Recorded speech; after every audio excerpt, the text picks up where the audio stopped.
Om.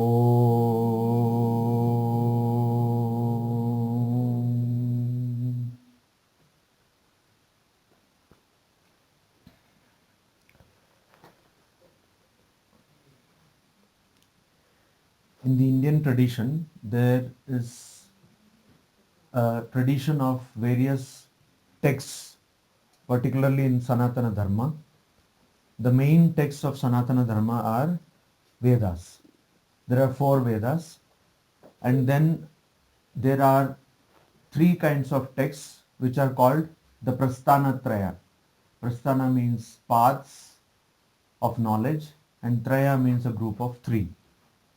So first one is called the Shruti Prasthana, that is that which has come from hearing, the word of mouth, and they are Upanishads, which form part generally of the Vedas, which come in the last part, the Aranyaka portion of the Vedas. Vedas are generally divided into 3 portions: Samhita, where prayer is there; Brahmana, where the description of different rituals is there; and Aranyaka, where the knowledge portion of Vedas is contained. So usually in the knowledge portion of the Vedas come the Upanishads. They are called the Shruti Prasthana. Then there is something called the Smriti Prasthana. Smriti means that which is passed on by memory, which is written. So Mahabharata is a Smriti, and it contains, as we know, it contains 18 Gitas. So one Gita which is popular as Bhagavad Gita, which was told to Arjuna by Sri Krishna in the battlefield, that is considered to be the Smriti Prasthana. Then comes what is called analytics or logic. So that comes in the form of 555 sutras, which are called the Brahma Sutras, and they are called the Nyaya Prasthana.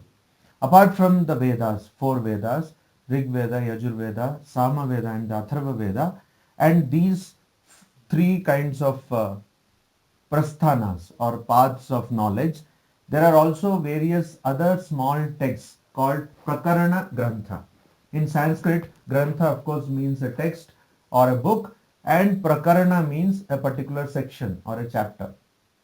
So these texts written by various teachers or prophets, they deal with a particular section or more than one section of the scriptures. For example, in the scriptures, there may be the talk of cosmology, how this whole universe has been created, or the science of creation of this whole world. So there could be a book which can talk only about this. Like there is this book called Panchi Karanam, which talks about one aspect of this cosmology. So similarly, we know that there was this great personality in India whose name was Shankaracharya, and he lived only for 32 years, but by 7 years he had already completed all his studies, and by the age of 8 he had already completed whatever he had to write. That is not less, he wrote so many hymns, he wrote the commentaries on 10 Upanishads and also on the Bhagavad Gita and the Brahma Sutras, and he lived up, whatever work, social work he had to do, he completed by the age of 16, and he lived till the age of 32. So this Shankaracharya, about Shankaracharya it is said that in Indian philosophy, nobody can ignore him. Either you agree with him or you disagree with him, but none can ignore him. So Shankaracharya wrote many Prakarana Granthas, which in English we can loosely translate as auxiliary texts. So he wrote many such texts which in lucid and simple language bring to us different facets of spiritual life and different facets of the truths contained in the Upanishads. So similar is this text called Vivekachudamani. Viveka means what? Conscience. Brain, intellect, sense of ... Huh? Understanding. Understanding, conscience, then Or the sense of discrimination. sense of discrimination. Wisdom. Wisdom.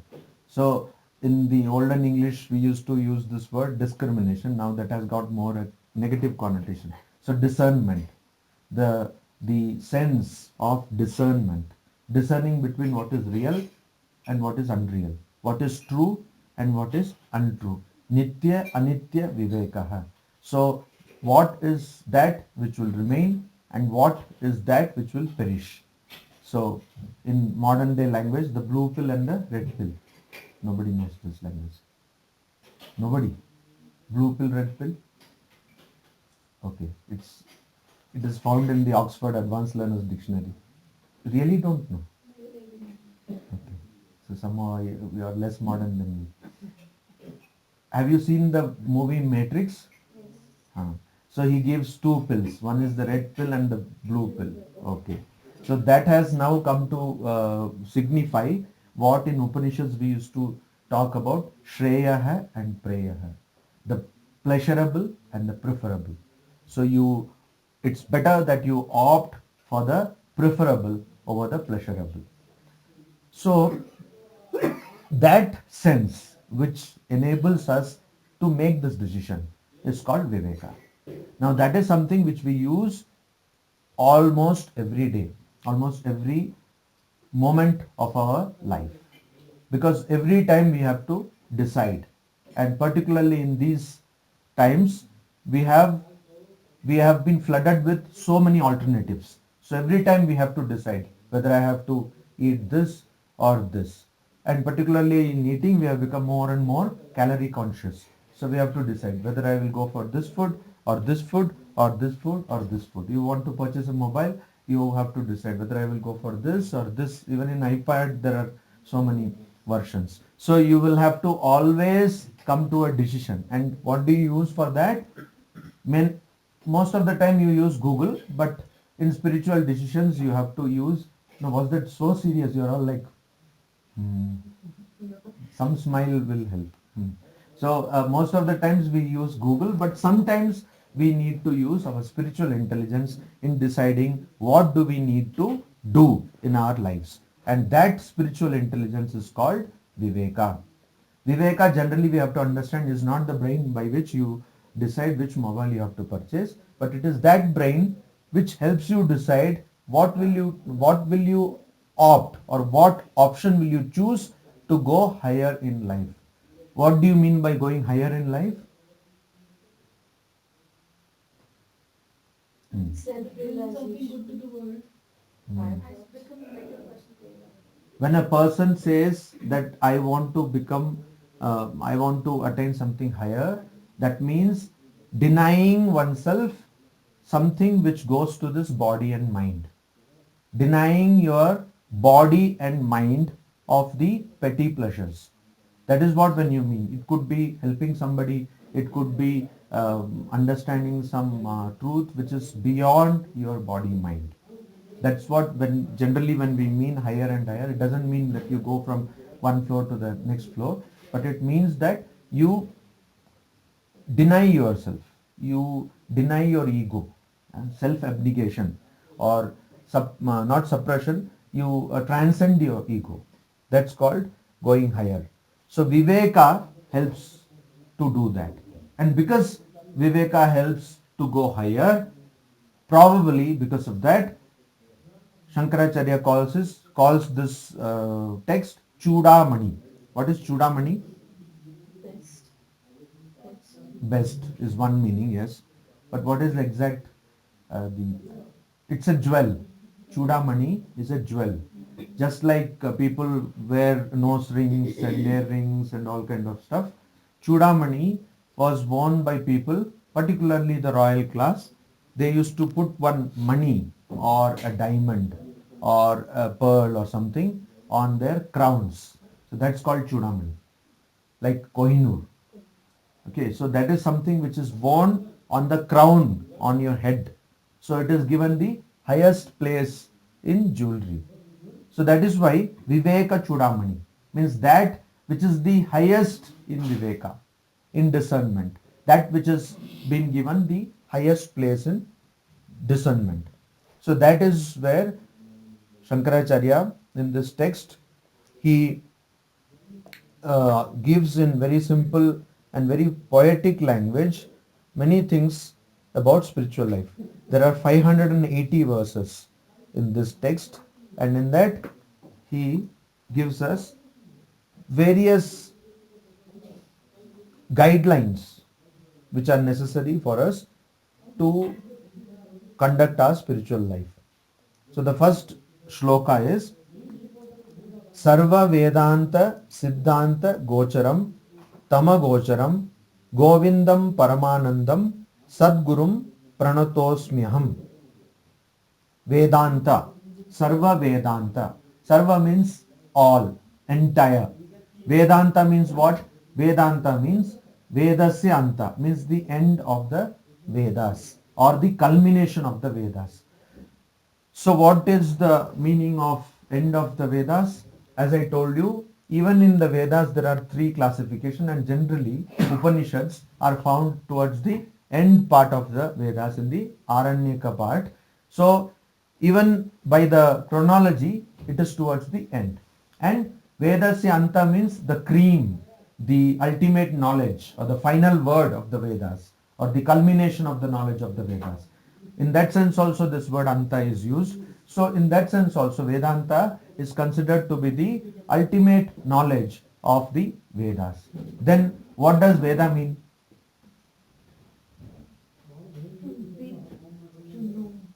Huh.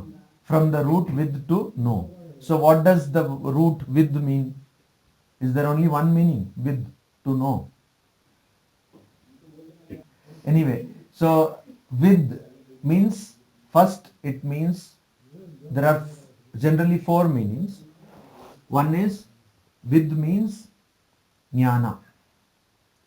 With jnane, to attain knowledge. Jnana. With is to attain knowledge.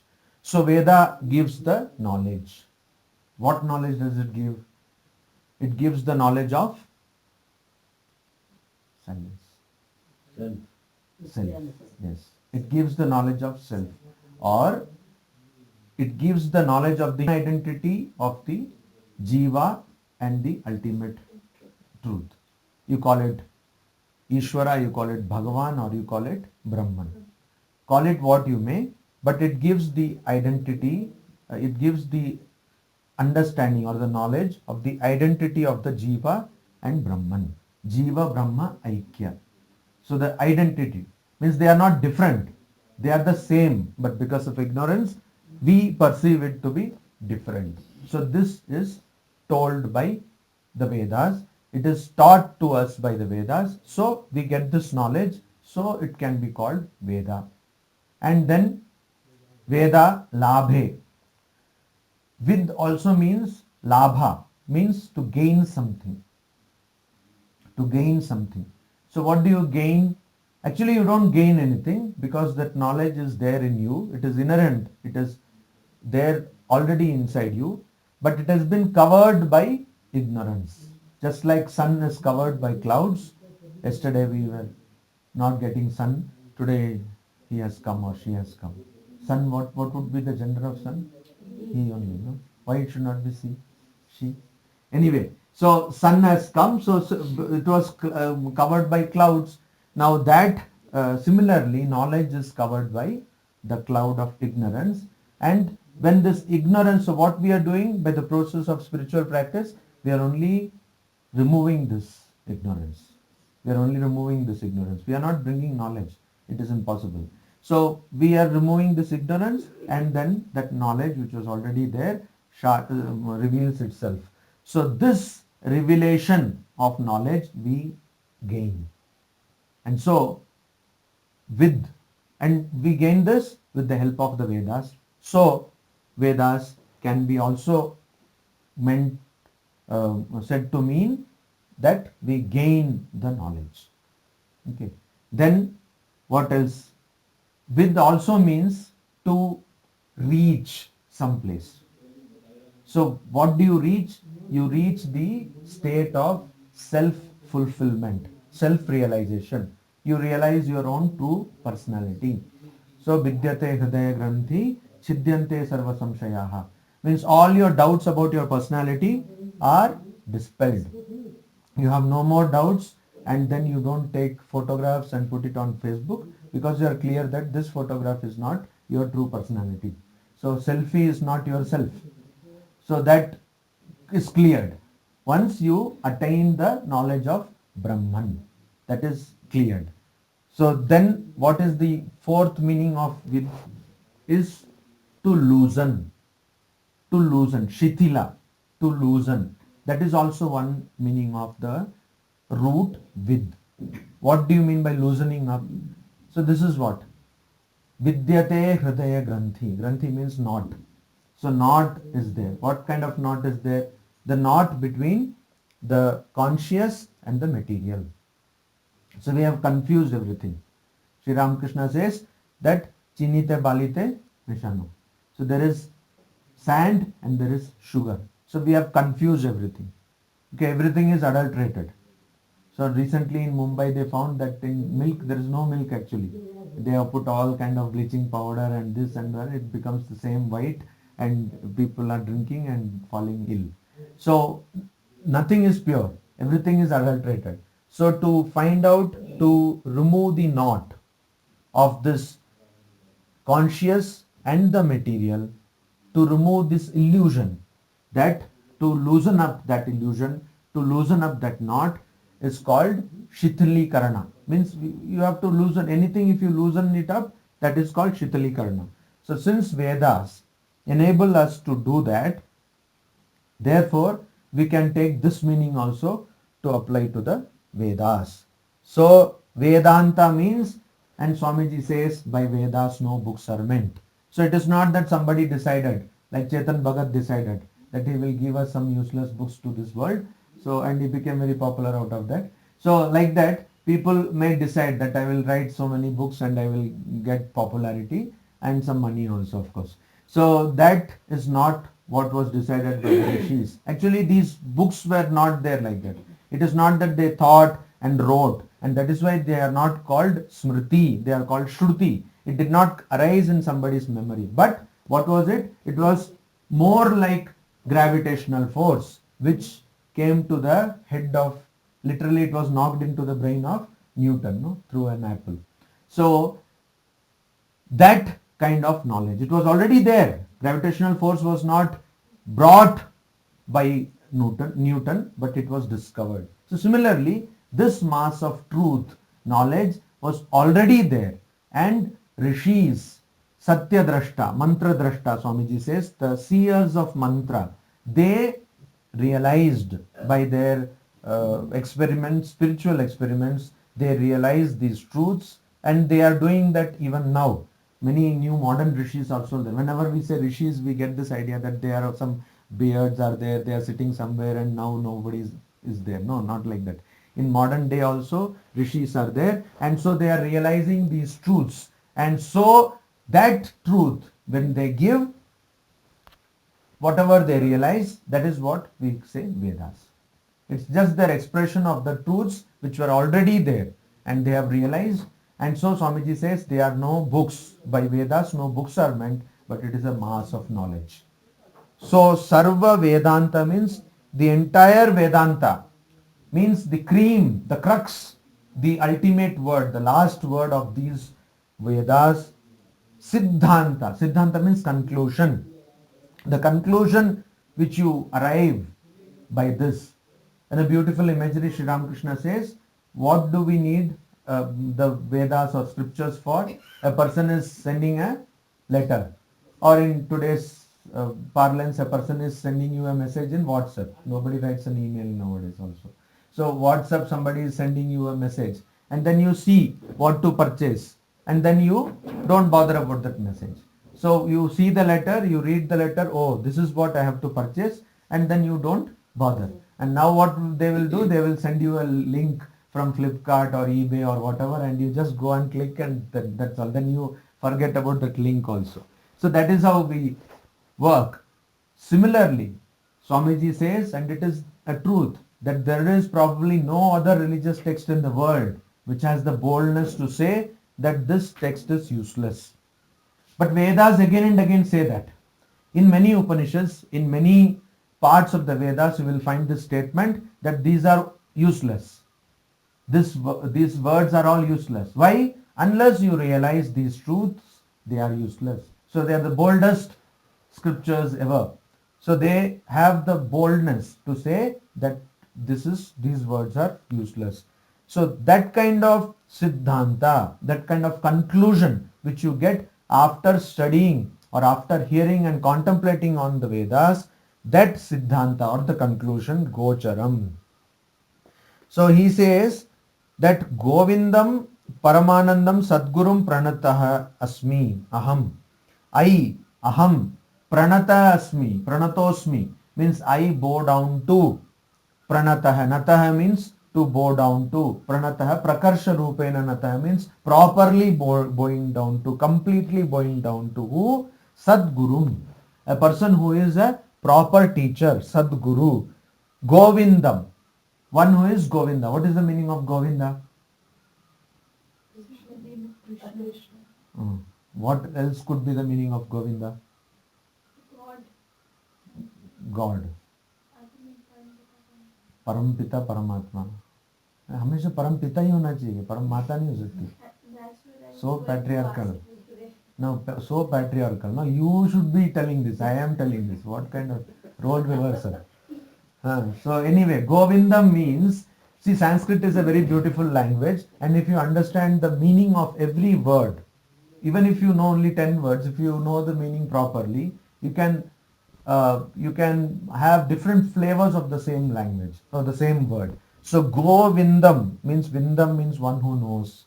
Go means it can mean cow or it can mean sense organs.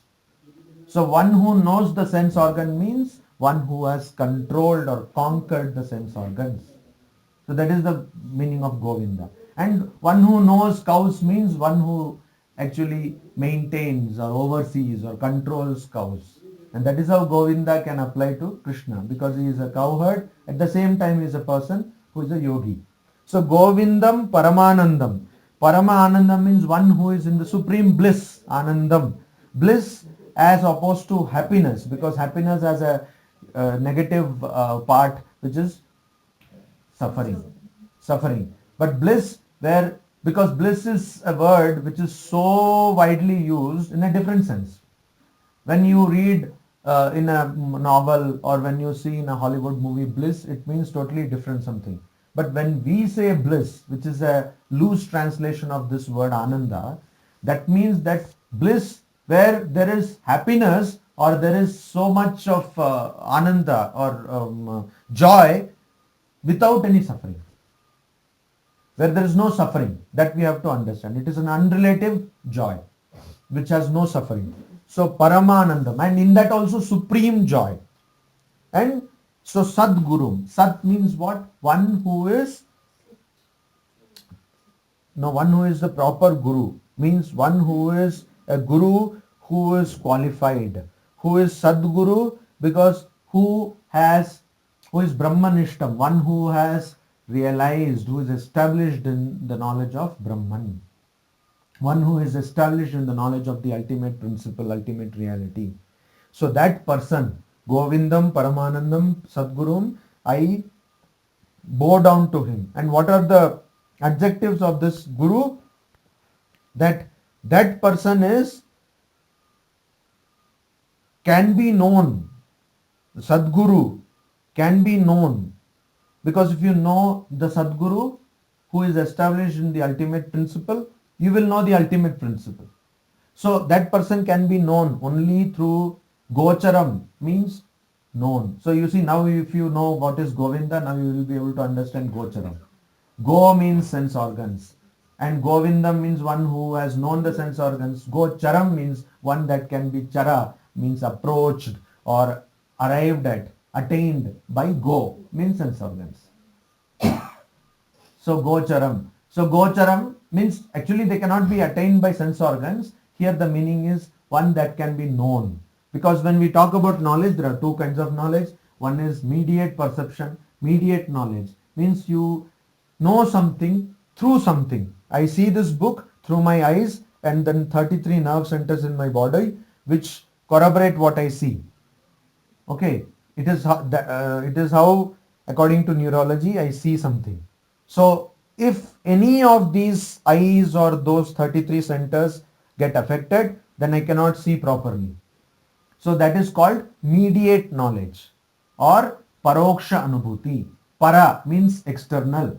Aksha means sense organs. Aksha means eye, but here it means sense organs. Anubhuti, realization or a knowledge.